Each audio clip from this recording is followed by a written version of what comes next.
Speaking of controversial topics, one of the things that's become surprisingly controversial over the last couple of years is, and probably for a little while longer, since the 17th century, is this idea of accountability, which to me seems like much of the antidote to self-sabotage. Is like taking personal responsibility for your life and your situation. I've heard you talk about this. I actually think this was the first one of your first videos that caught my attention, was you talking about taking responsibility in a really, a fairly direct way. So tell me how taking responsibility, what that means to you, but how that helped you to rise out of that phase you had from 14 to 24. Yeah. Oh, it was huge.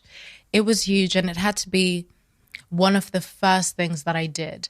Actually, as I think about this and sort of speak out loud, I think what allowed me to get and stay sober that 8th and final time was taking personal responsibility. I think all of the other times I had wanted to place blame on a lot of things outside of me. So my dad would have been the easiest person because he was an alcoholic, and because of his abuse and because of everything we experienced and because of the instability, because of coming to a new country, moving to a part of the UK where just me, my sister and Curtis are the only Black kids, the adversity I experienced from that. So I think there were so many ways that I could externalize, right? But I think the moment that I was able to say, okay, well, Africa, what part did you have to play in this? So you've experienced all of this adversity. What now? What fucking now? No one else can do it for you. And I think that helped me so much. And another thing that I had to do, which is a part of that responsibility and accountability, was making amends. So people that have followed the 12-step program, for example, will know that making amends is a huge part of it. I didn't follow the 12-step program.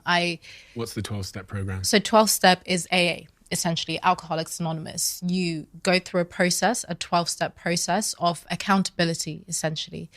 And one of those steps is making amends, reaching out to the people that you've harmed and making amends. And that's what I had to do. And I really did that. And there was a lot of shame. There was a lot of guilt. There were a lot of people that didn't want to hear it. But there were a lot of people that were very grateful that even after all of these years, I'm coming to them and acknowledging something that I did or played a part in. And only then could I actually move forward with my sobriety, knowing that I am responsible. Yes, I've experienced a lot of adversity, but I am the one that gets to decide what now. So fast forward to finding ourselves in a culture where even just conversations around personal responsibility have been politicized, because I've noticed they're labeled as right-wing. Yeah, the moment isn't that weird? It's mad. It's mad. Isn't that crazy? That's the crazy. Moment you say, you do realize there is a lot in your life that you can control. You're called a bigot. No, I'm a puppet and I'm a victim. And there's nothing I can control. And it's that political party that did this. Yeah. Okay? So just and that unfollowed. Yeah. It's fucking crazy. It's mad. And I think I speak to my family and my friends about all of these things quite a lot, actually. And because I'm still very much in touch with everyone back home in Zimbabwe, and because I have that perspective, when I compare to that part of the world to the Western world, this just seems like a completely different world, like some kind of show. It can't be real. That people can get upset to know that there are things in your life that you can control. Yes, you might have experienced X, Y, and Z, but you are responsible for how you move forward. Yes, there might be other components. Maybe it is the system. Maybe it is your familial environment, whatever the details might be, but there are also things within your control.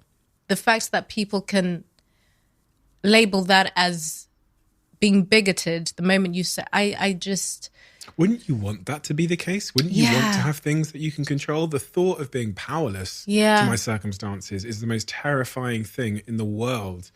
You know, being that's why I refer to it as a puppet, that someone else is pulling these strings. Right. And that I'm powerless to my situation. So I think I find it empowering and liberating to say, do you know, there is a lot of things I can control. Yes, I'm broke, or yes, I'm in this situation, but there's something that I can do. Yeah. And I have to also express the nuance that you did, which is There are a lot of people that are disabled. There are a lot of people that have found themselves in horrifically unfortunate circumstances through no fault of their own. Yes. But I find it really important for my sanity of mind and my optimism for the future to know that there is something that I can do to change my situation. Absolutely. That's a controversial idea.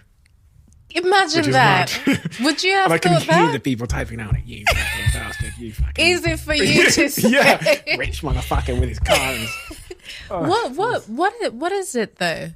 Do you think you know what that is? Yeah, because it holds a mirror up to you. It makes you feel like, for some people, and I think it was for me at some point as well, holding that mirror up and saying, do you know what? I might have had part to play in this, and I'm actually, I can have a part in getting out of the situation. For some people, is evidence of their inadequacy, that they just don't have the self-esteem to confront. So it's easier to blame. Blame is a nice shield. It's a nice way to deflect the attack against my already fragile self-esteem. I would do that, of course, when I was younger and someone might point at something. Blame was a way for you not to hit me in the self-esteem. It was a way of saying, no. That's not because I'm inadequate or because I'm not capable or I'm not smart or because I'm not working hard. It's because of this other thing. And so leave me alone, Africa, blocked. Yes. It's like, do you know what I mean? That's my analysis of it often, is it's, for some people, it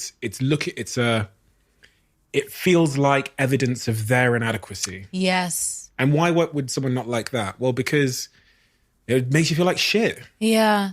And I think because we're also being encouraged, especially the younger generation, who I really now more than ever want to make more of an effort to really speak directly to them, is because I think we're sort of training each other to not prioritize emotional resilience, because along with personal responsibility, resilience is also another controversial word. You know, this idea that you can build a strong foundation within yourself, that even if something happens externally outside of you, you are able to deal with it.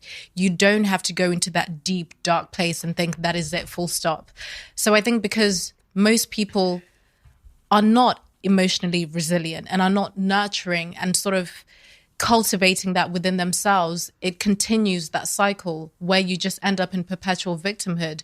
And then we are in a culture that rewards victims, you know. And I think self-correction there, actually, and I want to make this very clear, that there is a very real difference between being a victim, someone who has genuinely been victimized, and making victimhood an identity. There's a huge difference between the two. But I think when you start to make victimhood an identity for anything and everything, that's when it might be time to actually hold a mirror up to yourself. On that word resilience, I think the reason why resilience is, in part at least, why it's a controversial topic is because it kind of starts to merge into the lane of like mental health. And resilient people, when they think of resilience, they think of like, shut up and deal with it. Yeah. You know what I mean? Yeah. And then that acts as in conflict to the narrative of like, express yourself, feel your emotions. Yes. It's okay to be not okay. Yeah. So talk to me about the distinction you make between those two things and your relationship with both. You know what? I guess this is where I would bring it back round to holding those multiple truths. Because why do we think that we have to choose between one or the other? Why can't you be both emotionally resilient as an individual, as a being, and allow yourself to express yourself, and allow yourself to be vulnerable, and allow yourself to have those real low moments that we all do? And I think both can coexist. It's really not one or the other. So what is the opposite of resilience then? The word weakness comes to mind, but I don't know if that's accurate. I don't know if that's accurate to what... I'm not sure. But it's interesting because the word weakness comes to mind. And maybe a part of me, or even for someone listening, we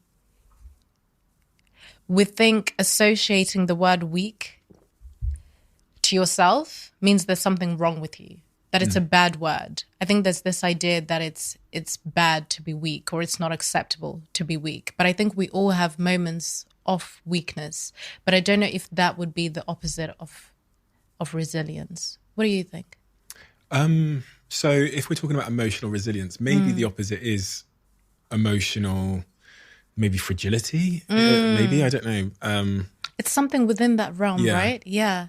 And the reason I'm basically playing devil's advocate with myself to see if it is two truths, or if what we were describing earlier about being expressive and being in touch with your emotions, is that being emotionally fragile, or is that something else? I wonder if another word that's coming to mind, for some reason, soft.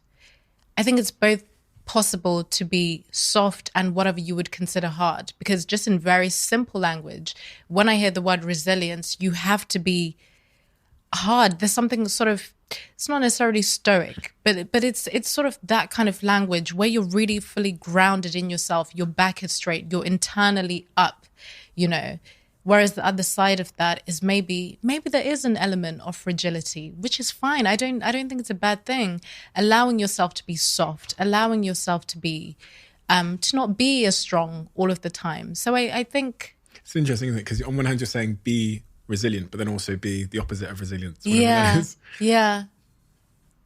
But you can be both. There could also be context, right? Yeah. It can be context-specific behaviour. So you can be resilient in the sense that when someone pelts abuse at you in your Instagram DMs, you have the resilience to not internalise that, not let it destroy your day or your mood, and to move on. But then you can be, I guess, emotionally, you know, then your dog might die. I've got a lovely dog running around somewhere here. Yeah. My dog might die. And that is real cause for emotional expression, and to be emotionally, to be soft and to be open and to feel. Yes. So maybe it's context-specific behaviour. Yes, I think so. But again, I think they can both coexist.